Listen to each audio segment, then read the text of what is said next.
હે ફ્રેન્ડ્સ, ચાલો આજે હેલો ફ્રેન્ડ્સ, કેમ છો બધા? આજે હું તમારી સાથે એક રેસીપી શેર કરવા જઈ રહી છું.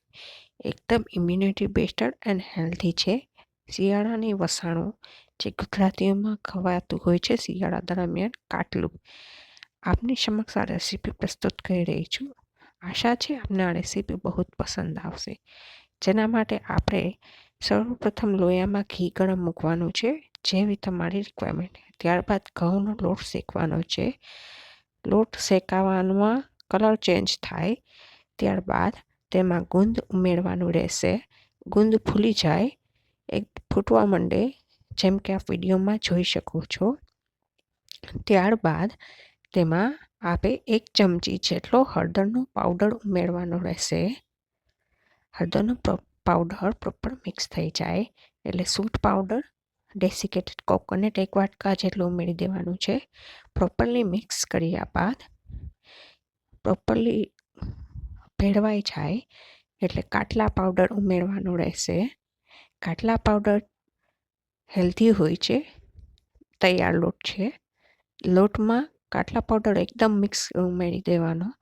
એકદમ ભેળવાઈ જાય એટલે 1 વાટકા જેટલો ગોળ ઉમેરવાનો રહેશે.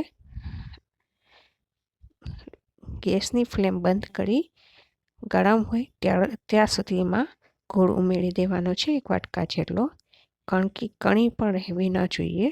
પ્રોપરલી મિક્સ કર્યા બાદ જેમ કે આપ વિડીયોમાં જોઈ શકો છો, એકદમ સરસ રીતે મિક્સ કરી લેવાનો છે. ભેળવી લેયા બાદ તેને ડબ્બામાં ઢાળવાનો રહેશે. જેવી રીતના આપણા ડબ્બા હોય તે રીતે ડબ્બામાં ફેલાવી દેવાનો છે તાવીથાની મદદથી. બરાબર છે. ત્યારબાદ એકદમ સરસ મજાને ફેલાવી દેવાનું અને ડ્રાયફ્રૂટનું કતરણ કરી છાંટી દેવાનું રહેશે. વિડીયોમાં જોઈ શકો છો. ડ્રાયફ્રૂટ પ્રોપરલી સેટ થઈ જાય માટે ચમચીની મદદથી દાબી દેવાના છે. ડ્રાયફ્રૂટ્સ વિડીયો પ્રમાણે છે, જે પ્રમાણે જોઈ શકો છો. તૈયાર છે કાટલું. આપ એન્જોય કરી શકો છો. જો આપને આ વિડીયો પસંદ આવે તો લાઈક, શેર જરૂર કરજો. વિડીયો સબસ્ક્રાઈબ કરજો.